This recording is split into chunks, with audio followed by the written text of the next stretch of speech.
Hello there, and in this video, we'll be talking about emotional intelligence once again, and how do we go about improving it? How do we make it better?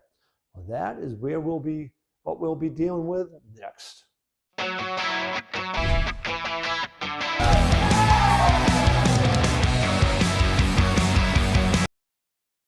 To improve emotional intelligence, we need to improve your ability to manage your emotions and your ability to understand the emotions of somebody else.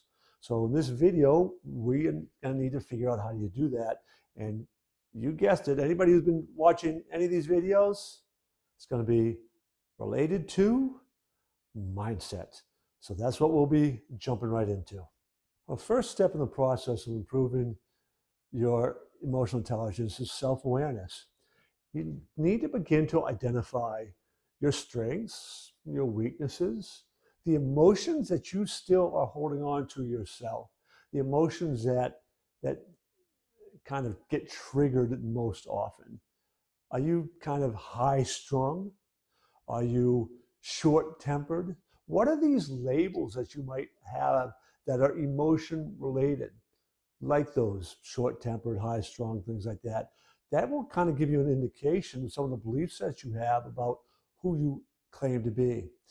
And what you need to do once you identify those, part of the self awareness, is then identify, okay, nothing wrong with this one. This is good. That one's probably kind of limiting. I kind of would like to get rid of that and get more control of that. Positive, negative, neutral. Get those down on paper. Begin to identify them in terms of positive, negative, neutral. That's this whole idea of self-awareness, is both the beliefs and labels you have around your emotionality, who you are from an emotional standpoint, and what emotions you're still holding on to. What are some of these memories that you still might have that might pop up where there's a whole lot of grief or anger or something that you haven't been able to let go of? Maybe it's family related, right? So that idea that you're holding a grudge, so to speak, against somebody. What's that emotion there? You want to identify those, get those down, so we can begin to go to that next stage. The second way you're going to improve your emotional intelligence is learn to regulate your emotions. So there are several tools for this. First, once you have identified the emotions you're still holding on to and some of those beliefs that or labels that you have that really may not be true at all, but you've identified as, like, I'm short tempered, or I'm high strung, right? Labels like that. We need to let go of those. We need to change those, shift those. And there's processes for doing that. Once you've kind of done that, now we need to start looking at what you can do in the moment to get control of your emotions. The quickest way to change your state and your emotional energy is to change your posture, your body language. And the quickest way to do that is through your breath. So beginning to change your breathing patterns and be able to get control of your breathing is powerful. It's highly recommended part of my daily routines and rituals in the morning and the evening is to start doing box breathing. There's tons of breathing. There's lots of good different breathing techniques. I recommend box breathing because I found that the box breathing is this idea you breathe into a count of, like, let's say 4 or 5, then you hold your breath for 4 or 5, exhale 4 or 5, hold your breath again to 4 to 5, 6, 7, 8, 9, 10, whatever the number is you choose. The higher it becomes, the more control you get over your breathing, but it also slows your breathing down. And when you are in stress, you tend to breathe higher, quicker, shorter. And what slows that down? You see people do it all the time. Deep sigh. That's another breathing technique that you can do. Doing box breathing can help you do that and get control of that. But you do that, mindfulness training, meditation, prayer, all these things help you learn to regulate your emotions. Changing the pictures, what you're picturing in your mind, having positive anchors, physical, music, any of these things. These are all things you want to build into your life to help you manage your emotions. All right, the next part of this process is learning to turn your emotions outward and understand other people, building that empathy. And the root cause of that is the beliefs that you have about the human condition. Right? When you believe that people are made in the image of God, people are inherently good, that their present behavior is the best choice they have available. Those choices are limited when they are stuck in the emotions of stress and in their human condition. When you think about all those things, and those are your beliefs, it's much easier for you to begin to have empathy for somebody else, much easier for you to be patient with them. Now, all of us have those moments. There are some really difficult people. I tell you, working in the schools, working with kids who had really challenging behaviors, middle school kids, some of these had their PhD in button pushing.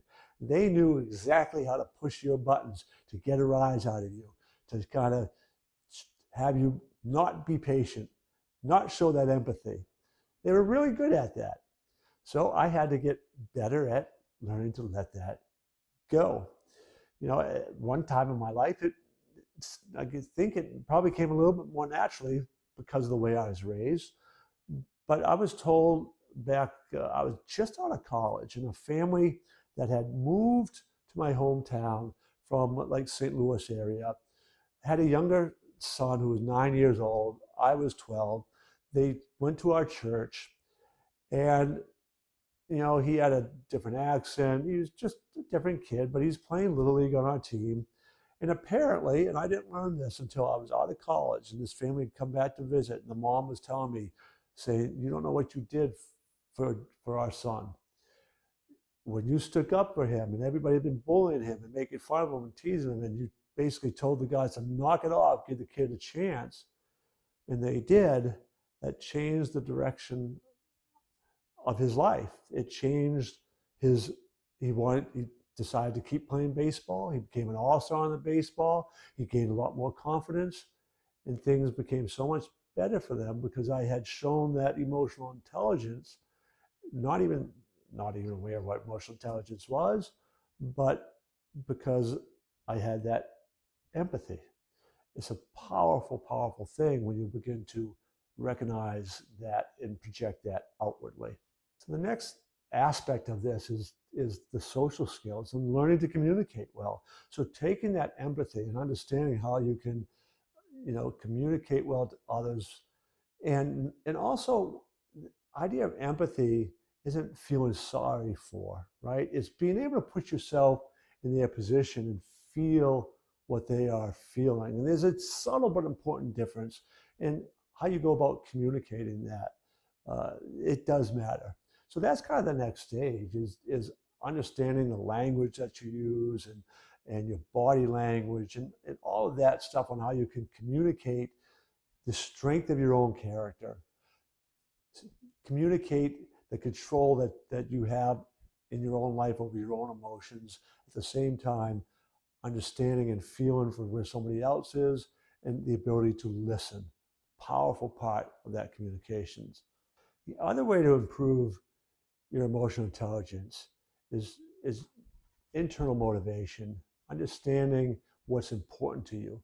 Kind of goes back to the self-awareness part, but when you understand what your values are and where your value comes from, and you're feeling good about yourself, right? That then builds resilience, and that projects outward, so that begins to influence other people. It helps you become resilient, helps you have that perseverance that is so necessary. And it's that inner love, not from an arrogant standpoint, but just knowing where your true worth and your value comes from, and that can't be taken away from you. You keep feeding that. You feed that through yourself, through your own positive dialogue, and that helps reinforce those feelings, which it becomes a success. So it cycles you up, you become stronger, more resilient, more perseverant.